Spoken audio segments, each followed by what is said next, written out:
Ma'am साहब, ये bread ना एक्सपायर होने वाला है आज, इसका क्या करें? हाँ शिवानी, एक काम कर, इस ब्रेड को ना कुत्तों को डाल दे। खाम का फ्रिज में पड़े पड़े खराब हो रखा है। कुत्तों को डाल दे? अगर आप बुरा ना माने तो आपसे एक बात पूछे। हाँ पूछो। हमारे ना छोटे छोटे भाई बहन है, उनको ये ब्रेड खाने का ना बहुत शौक है, क्या हम इसको अपने घर ले जा सकते हैं? अरे नहीं नहीं, पागल हो गई हो क्या? ब्रेड एक्सपायर हो गया, अगर बच्चे खाएंगे तो बीमार पड़ जाएंगे, बिल्कुल मत खिलाना उनको, ठीक है? नहीं साहब, ऐसी बात नहीं है, हम लोग ना गरीब इंसान है, हम लोग को ये सब खाने की ना आदत है, आप बिल्कुल चिंता मत करिए। ठीक है शिवानी, जैसे तेरी मर्जी। शिवानी इधर आ।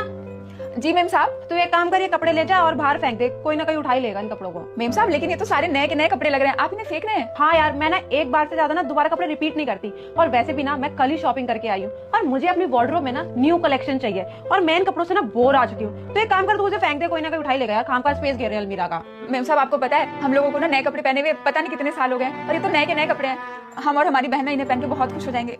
क्या हम इन्हें अपने घर ले जा सकते हैं? शिवानी मतलब तू सच्ची में ये कपड़े पहन ले, कि कोई प्रॉब्लम तो नहीं होगी तुझे? खुशी खुशी, बल्कि हम तो अपनी किस्मत मानेंगे। ठीक है फिर ले जा तू। धन्यवाद मेम साहब। साहब, मेम साहब, आप लोग आ गए, खाना क्या बनाए? खाना बनाने की कोई भी जरूरत नहीं है, हम लोग बाहर से खाकर आ गए और अपने लिए शॉपिंग करने गए थे, वो भी कर ली। सोचा कि फेस्टिव सीजन आने वाला है तो तुम्हारे लिए भी कुछ खरीद ले। ये वीडियो तेरी स्क्रीन पर आया है तो समझ ले धन और सुख तेरी तरफ बढ़ रहा है। अभी लाइक कर देना और चैनल को सब्सक्राइब कर देना और जाते जाते कमेंट में जय माँ लक्ष्मी लिख दे। ये लो तुम्हारे लिए गिफ्ट।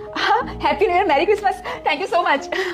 तुम्हें इंग्लिश पढ़नी आती है? तुम पढ़ी लिखी हो? हमें बचपन से ना पढ़ाई लिखाई का बहुत शौक था, हम अपनी क्लास में भी ना फर्स्ट आते थे, लेकिन फिर उसके बाद पापा ने हमारी शादी करा दी और हमें पढ़ाई लिखाई का मौका ही नहीं मिला। और शादी के बाद भी तो तुम अपनी पढ़ाई कंटिन्यू कर सकती थी ना, और तुम्हारा पति भी है तो वो तुम्हारी कहीं ना कहीं हेल्प तो करता ही होगा। जी मैम साहब, हमारा पति तो है लेकिन वो किसी भी काम का नहीं है।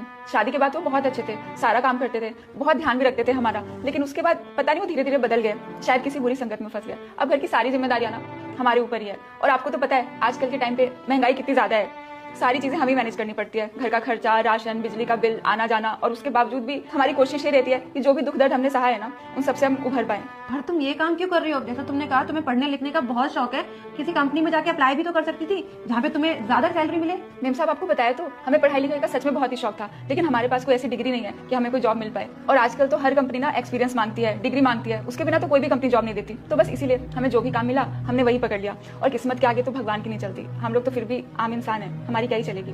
देखो मैं तुम्हारे लिए ज्यादा तो कुछ नहीं कर सकती, पर हाँ तुम्हारे लिए इतना जरूर कर सकती हूँ कि अब से तुम्हारी सारी पढ़ाई का एक्सपेंस मैं उठाऊंगी।